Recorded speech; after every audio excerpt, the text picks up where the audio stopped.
Bonjour tout le monde. Alors aujourd'hui, je vais vous montrer comment utiliser l'outil de décalage. Alors pour utiliser l'outil de décalage, tu dois d'abord commencer avec une forme et puis ça fonctionne si la forme est bien remplie. Alors par exemple, si j'ai un cercle de cette taille-ci, bien sûr mon cercle je l'ai fait en utilisant une ligne comme référence pour m'assurer que les sommets de mon polygone arrivent parfaitement sur les axes.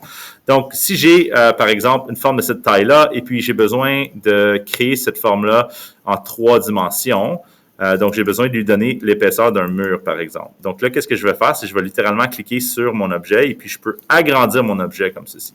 Donc là, je viens de créer, par exemple, cette forme-là, puis là, je pourrais, par exemple, utiliser pousser-tirer pour créer un anneau comme ceci. Puis là, je sais que dans le fond que l'arête, je sais que mon cercle à l'extérieur, dans le fond, il y a les mêmes dimensions, les mêmes proportions que mon cercle à l'intérieur. Donc, je sais que tout fonctionne bien. Puis regardez comment est-ce que les sommets sont bien alignés avec les axes aussi. Donc, ça va s'assurer que tous ces détails-là sont pris en charge. On peut le faire avec des formes plus complexes aussi.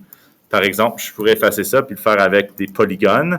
Donc, je vais créer un polygone comme ça, puis un polygone comme ça, et puis un polygone comme ceci. Donc, je vais m'assurer qu'il est plein à l'intérieur, comme ceci. Mais là, je pourrais, par exemple, ça c'est la forme que je veux créer en 3 dimensions, et je veux créer cette forme-là en hauteur, mais je veux, dans le fond, créer un mur pour mon objet, parce que je veux imprimer un objet, puis l'objet a besoin d'avoir une épaisseur. Donc, qu'est-ce que je vais faire? C'est que je vais cliquer sur l'option ici avec pousser-tirer, mais je vais choisir l'option décalage. Et puis, je vais agrandir mon objet. Puis, regardez comment est-ce que tous les coins sont parfaitement agrandis. Là, je peux aller effacer ma surface à l'intérieur, puis pousser-tirer, dans le fond, l'objet comme ceci. Donc là, dans le fond, ce serait un objet qui est prêt pour l'impression.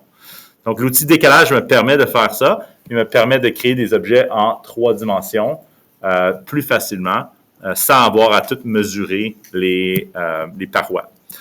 Par exemple, quand je fais le décalage, je pourrais vouloir choisir de créer des parois qui sont de 2 mm d'épais. Donc, qu'est-ce que je vais faire? C'est que je vais littéralement juste commencer à agrandir, mais je vais sélectionner 2 avec le clavier, peser Enter. Et puis, je sais que la paroi que j'ai créée est de 2 mm d'épais. Bon, là, si je zoome in, mon 2 mm est très petit, mais il est ici. Donc là, j'ai créé, dans le fond, ma paroi comme ça. De 2 mm. Donc, l'objet, il est très grand, là, parce que la paroi ne paraît pas tant qu'on ne zoome pas. Mais quand que je zoome, elle est là. Donc, c'est tout pour l'utilisation de l'outil décalage.